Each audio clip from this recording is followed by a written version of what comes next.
Vamos abrir a palavra de Deus, irmãos queridos, no texto que se encontra no Evangelho de Mateus,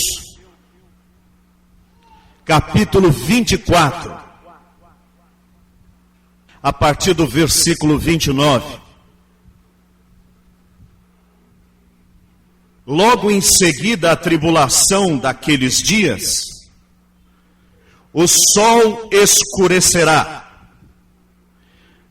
a lua não dará a sua claridade, as estrelas cairão do firmamento e os poderes dos céus serão abalados. Então aparecerá no céu o sinal do Filho do Homem. Todos os povos da terra se lamentarão e verão o Filho do Homem vindo sobre as nuvens do céu, com poder e muita glória. E ele enviará os seus anjos com grande clangor de trombeta, os quais reunirão os seus escolhidos dos quatro ventos de uma e outra extremidade dos céus. Aprendei, pois, a parábola da figueira. Quando já os seus ramos se renovam e as folhas brotam, sabeis que está próximo o verão. Assim também vós, quando virdes todas estas coisas, sabei que está próximo às portas.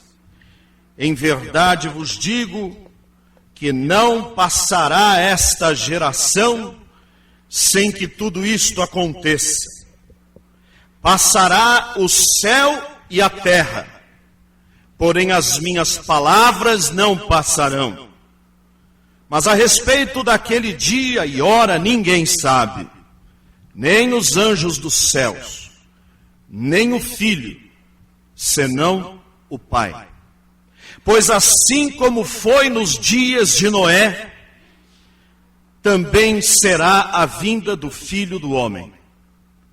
Porquanto assim como nos dias anteriores ao dilúvio, comiam e bebiam, casavam e davam-se em casamento, até ao dia em que Noé entrou na arca e não o perceberam, senão quando veio o dilúvio e os levou a todos.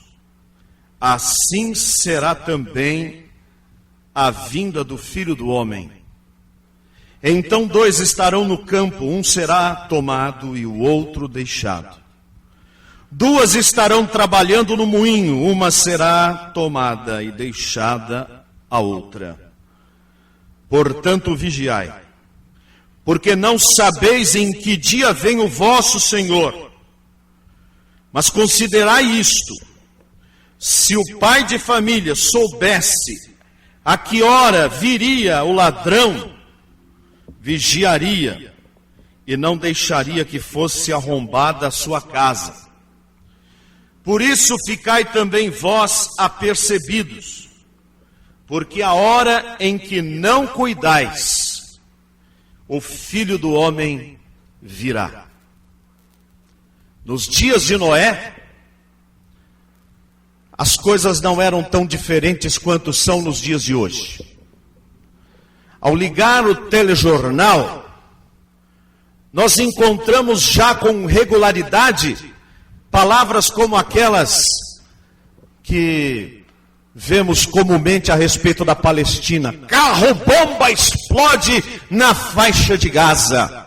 Supermercado em Israel fica arrasado com um homem-bomba que explode. Israel mata 10 palestinos. No Iraque, neste dia, 95 pessoas explodiram. Ontem foram 102, amanhã serão 84. E vamos ouvindo estas notícias todos os dias. Viramos o canal, colocamos em outro.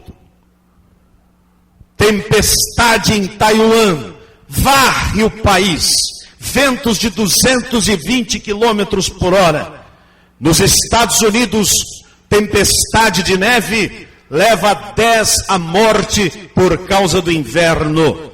Muitas cidades estão bloqueadas. No Peru, diretamente de Lima, enchente avassaladora, água sobe em 6 metros. Pantanal Mato-Grossense, Rio Paraná, extravasa e enche toda a região, com risco de epidemia de malária e invasão de cobras e de jacarés.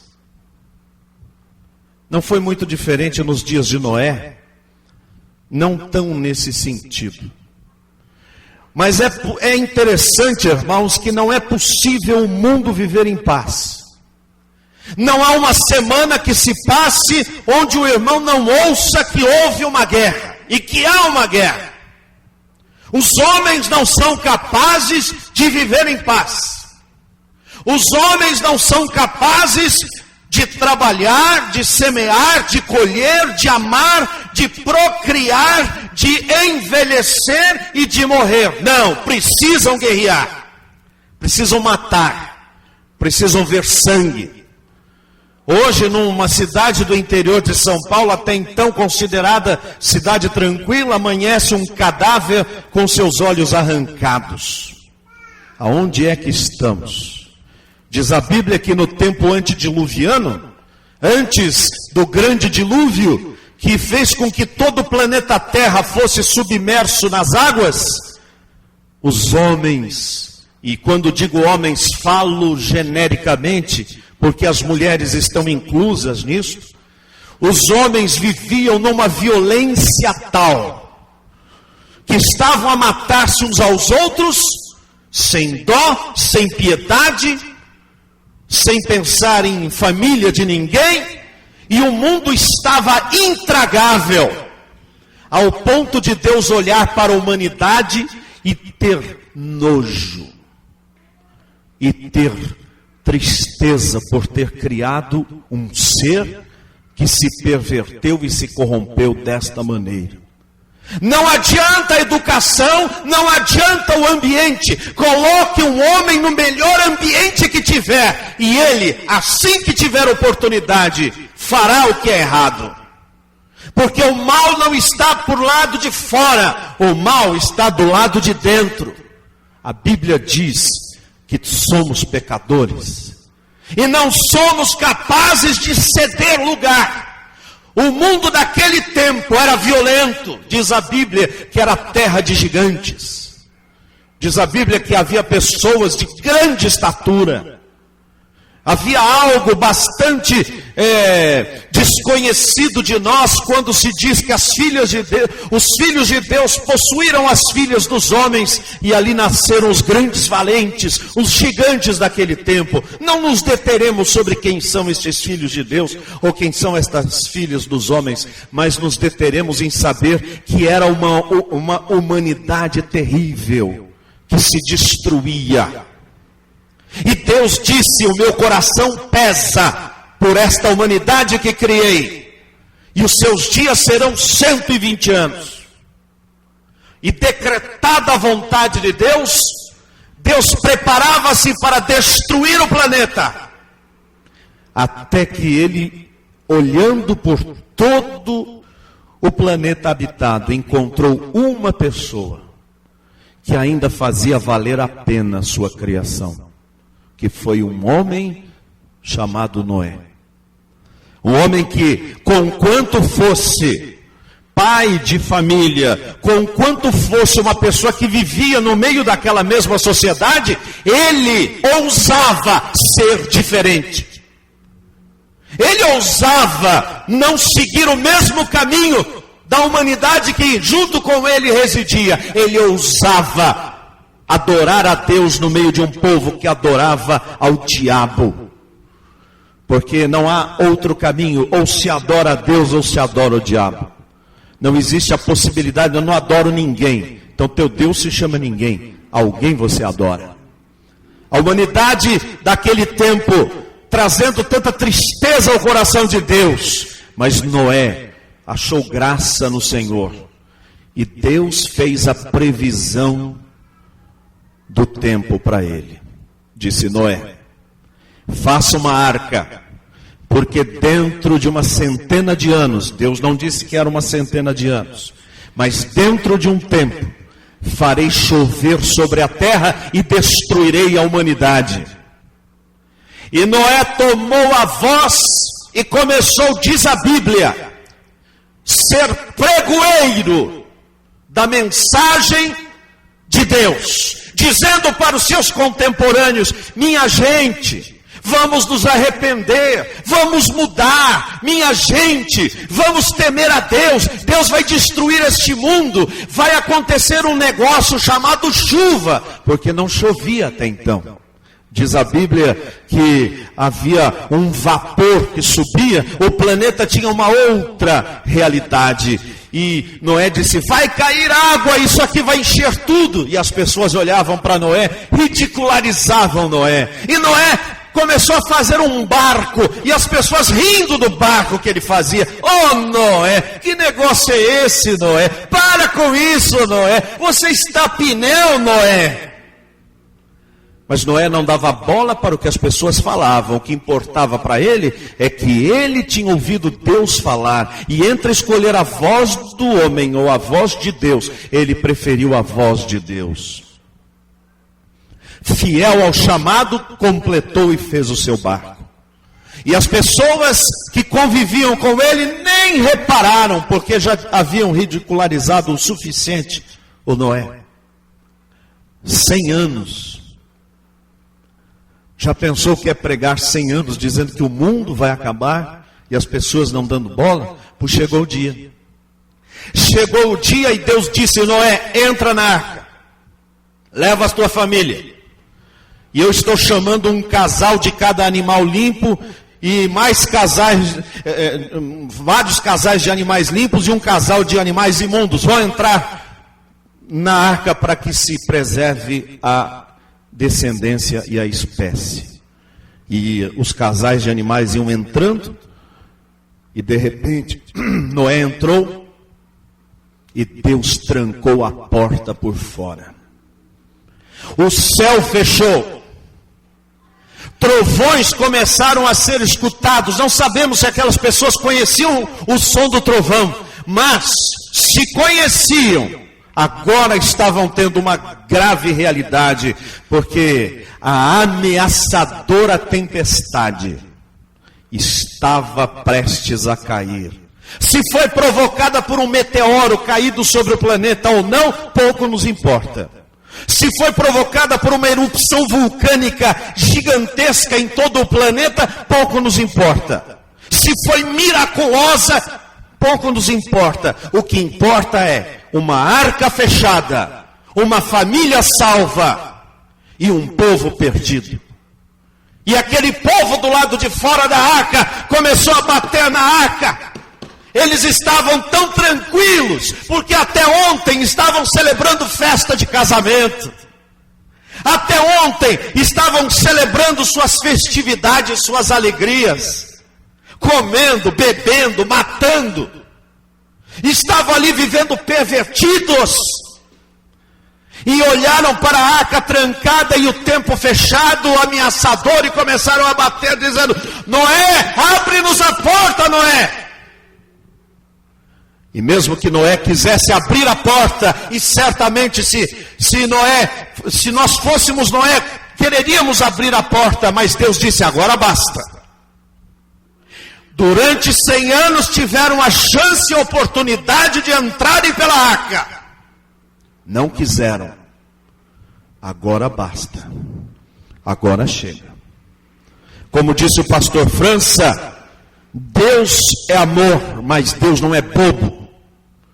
E então naquele momento a arca trancada começou a relampear, trovejar e chover, chuva torrencial, e as pessoas desesperadas, talvez até com vestes de casamento, talvez até celebrando as suas alegrias, as suas vitórias, as suas guerras, e a chuva a cair copiosamente, e a água subindo. E eles batiam na arca: abre-nos a porta, Noé, abre-nos a porta. Mas a porta não mais se abriu. assim como foi nos dias de Noé, assim há de ser na vinda do Filho do Homem. Os cientistas acabam de decretar na ONU que em 100 anos este planeta terá uma destruição parcial. Em 100 anos não haverá mais floresta amazônica. Em 100 anos não haverá mais São Vicente, Santos, Olinda, Recife. Em 100 anos não haverão mais as Ilhas Polinésias. Em 100 anos os furacões serão de tal forma gigantescos, que não vão varrer apenas as casas, mas vão levar a terra junto. Em 100 anos a temperatura vai aumentar 5 graus em todo o planeta, o que significa que teremos verões de 60 graus, 70 graus nas nossas cidades. Em 100 anos, teremos tão pouca água, que os homens se matarão por um copo de água. Quem tem uma fazenda, uma chácara com fonte de água, correrá sério risco de ter a sua propriedade tomada pelo Estado, porque o Estado vai dizer, isto aqui é bem público, e você não tem mais direito de ter uma fonte d'água, um rio, um riacho, uma lagoa, porque nós vamos tomar a sua água. Em 100 anos, milhões e milhões de pessoas não terão o que comer. É Noé novamente gritando pelas ruas. É Noé novamente berrando pelos corredores, dizendo: terra, terra, terra, ouve a palavra do Senhor. Enquanto isto, as pessoas celebram os seus casamentos, celebram as suas festas. Isto não significa que é ruim o casamento ou é ruim a sua festa, mas isso quer dizer que as pessoas não estão dando a importância para a volta de Cristo, e Ele vai voltar. Os homens e as mulheres estão vivendo de uma forma tal que não há mais Deus no mundo. O nosso governo está estudando a possibilidade de colocar fábricas de preservativos dentro das escolas, para as crianças aprenderem a fazer e levar para casa e usar no fim de semana. Nosso governo. As crianças abandonadas agora serão filhos de mãe com mãe ou pai com pai. Já está aprovado. Terra, terra, diz a palavra de Deus, assim como foi em Sodoma e Gomorra, assim como foi em Babilônia, estamos chegando ao tempo do fim. Tempo difícil. Disse o apóstolo Paulo, disse o Senhor Jesus e todos os apóstolos, que sobreviriam dias difíceis, onde as pessoas gostariam de ouvir aquilo que lhes agradasse. Diz a Bíblia, teriam comichão nos ouvidos. Então hoje nós contratamos um pastor, nós contratamos um apóstolo, um bispo que satisfaça as nossas expectativas, que fale aquilo que nos agrade, que invente um Deus que não nos incomode, que faça um Deus que nos obedeça, ou que pelo menos deixe-nos viver do jeito que quisermos. Cada um faz o seu hoje, e alguns até encarnam o seu Deus, como esta seita herética maldita, crescendo em graça. Essa seita herética que começou com uma profetada, uma profetisa disse para este homem, este José de Luiz Miranda, que você é a encarnação de Miguel, o anjo. E que depois ele teve a revelação, não é bem Miguel, você é Jesus mesmo. E ele está tão contente, que ele é Deus. E ele chega dizendo, eu abençoo vocês porque eu sou Deus. E as pessoas gostam disso, porque ele disse assim: não existe diabo. Sabe por que a palavra de Deus fala do anticristo? Foi na boca de João, porque João odiava o apóstolo Paulo. E João disse que tudo que vinha do apóstolo Paulo era anticristo. Por isso, diz ele na sua pregação: eu sou o anticristo, porque eu gosto do apóstolo Paulo. E outra coisa, o número da besta é 666, olha aqui. E ele gravou no braço dele 666. E gravou no outro braço SSS, a suástica. Ele faz questão, e o povo diz: nós somos o povo do anticristo, nós somos o povo da besta, nós somos o povo do Jesus Cristo homem. É estes os dias que estamos vivendo. Só que agora há um Noé científico a gritar pelos corredores da humanidade: o planeta vai acabar. E ainda os cientistas vão mais longe, dizendo: agora já nem adianta mais parar de poluir. Parar ameniza, atrasa um pouco, mas por 1000 anos as consequências do planeta serão claras, evidentes e sentidas. Os sinais apontam a volta do Cordeiro de Deus. Você está pronto para este encontro, meu irmão? Muito obrigado, querido telespectador, por assistir a mais um vídeo do canal Ministério Essência Cristã. Eu sou o pastor Wagner Antônio de Araújo e este é o meu púlpito através do qual eu proclamo a santa palavra de Deus. Seja um missionário comigo, oferte para o Ministério Essência Cristã. Nós não temos outra fonte de receita, senão o generoso coração dos nossos telespectadores. Nós tudo que fazemos, o fazemos de graça. Você pode ver tudo, mas se quiser ser um daqueles generosos que nos ajudam a segurar as cordas, o caminho está aqui, através deste Pix. Veja as outras sugestões e aguarde também a nossa próxima publicação. Que Deus o abençoe. Tchau.